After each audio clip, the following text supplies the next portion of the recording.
CAMRYN, thank you for being with me today. I would like to talk about your character, first of all, and about this revival of Law and Order. And your character, obviously, Lieutenant Kate Dixon. There's some interesting thing. You were in the past 3 times in the 90s in the show as different characters, like a guest star, but now you're a main character. Tell me how you came to the revival of the show. Well, thank you for that question. I always like talking about how much Law and Order means to me. I was a brand new actor out of graduate school, and Law and Order came on the scene. I graduated in 1987. Law and Order came on in 1990. Every actor in New York wanted to be on Law and Order. It was my first television show that I ever was on, and it was so meaningful to me. And then as the years rolled on, they kept offering me other parts, which was very unusual because no other television show would ever give you a different role on the same show. But New York loved to reuse all of their good actors. And so I was on it 3 times over, many years, and it has a special place in my heart. So you can imagine when I was minding my own business in my beautiful home in Los Angeles, sunny California, when they said they're reviving Law and Order and they want you to come. And I think it's the only show in the world that would have brought me back to New York. Not that I don't love New York. It's just that I really love my home in LA. My son lives across the street, and I've been there for 25 years. And they said, would you like to come? And I'm like, there's nothing I'd rather do. So I moved to New York, and we're in our 2nd season, and it has just been such a gem of a job. I'm going to retire in this job. I'm never leaving. It's like a dream.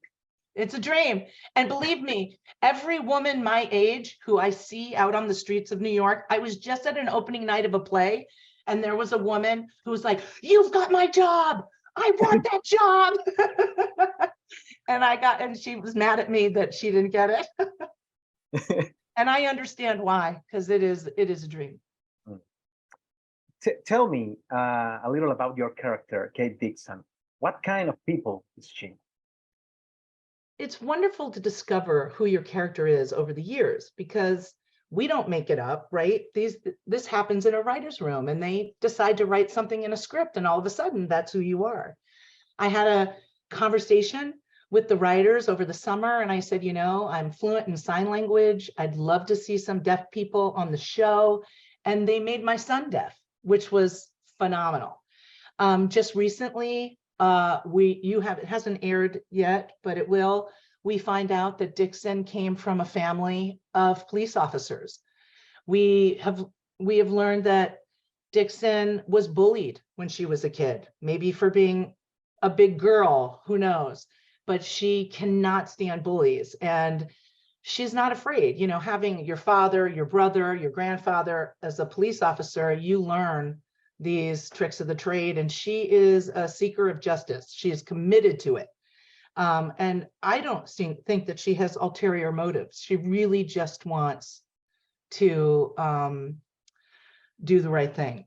She's been married, she's divorced, she's rides a motorcycle. We learn these little things in conversations at the water cooler, but her main job is to make sure that she can guide the mayor's office and the district attorney's office and the police department, keep everybody happy, and get all the information they need to pursue the cases. Just because we arrest them doesn't mean they're going to try them for the crime. So we work hard, and she respects her officers. But one thing that I'm really learning now is that she thinks a little outside the box. So when her detectives have done all their work, she comes up with something else and unturns a stone that they haven't thought of yet. And I like that. I like that she's the smartest person in the room. Kate is like a real person, a real human being.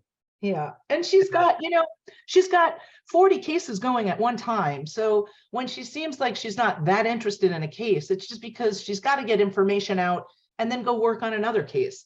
She, sometimes I wonder, like, boy, she's pretty non-dramatic about talking about this murder, but I realize she just has to just the facts, and then she's got to move on to the next case. She's got a lot, she's juggling a lot. What we can expect from this new season? Oh man, things you read in the headlines, you're going to expect. I feel like they're trying to focus on really important things, immigration, abuse of power, police corruption, corporate greed, just really important subjects, just to shine a light on it, to hopefully provoke people to think more deeply about how we behave as a civilization. It's not like Law and Order has this huge, insight on how to fix the world, but they certainly shine a spotlight on, some of the dregs of our society, and also some of the heroes. And I like that. A lot of fans in this new premiere with this crossover of the 3 Law and Orders, they're expecting that you share a screen with Dylan McDermott from Organized Crime, because you were co-stars at The Practice. Listen, I'm going to say this to you. I keep telling all of the journalists that I talk to that they should, put these things in their headlines, because you guys have so much more power than you think you have. So why don't you just write in the headline, when is CAMRYN and Dylan going to get back together again in the Wolf universe? There's nothing I would look forward to more than crossing over with Dylan. He's like the love of my life. He was the first television show I ever was a regular on, and he couldn't have been a kinder, gentler soul. And I love that man. And I think it would be really exciting for people who love The Practice and love FBI and Law and Order to have us somehow interact. And we're both in positions of leadership, and I think we could do something really great together. But you're the one who can make it happen, because I keep talking about it and no one's done anything about it yet. This show is one of the most important of all time. There's more than 3 decades since the first episode, and a lot of time have passed. It has the same music, the same ting ting, all the same stuff, but the people still love it. Why do you think it? I will get back to that question, but tonight I posted, because we air here in the States on Thursday nights at 8, I posted a question about Law and Order from the TV show Jeopardy. It is an iconic television show that is that sound of the prison bars, just reverberates through my entire generation. But I don't know. I feel in some weird way the show gives us an optimism, even though it might be naive, that the system can work, and even though we have to distill it into 47 minutes, we try to serve up justice every week and get the bad guy. And I think it's comforting to people, civil servants out there who many of whom are really trying to do right by the community.